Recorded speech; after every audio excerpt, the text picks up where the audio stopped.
తప్పులు చేస్తూ నాకేం కాదని పైకి చూడకు, న్యాయం మీద నిందలు వేస్తూ నేనే గొప్పని విర్రవీగకు.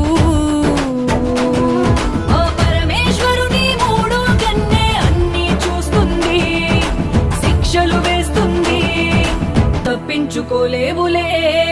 నమః శివాయ, నమః శివాయ, ఓం నమః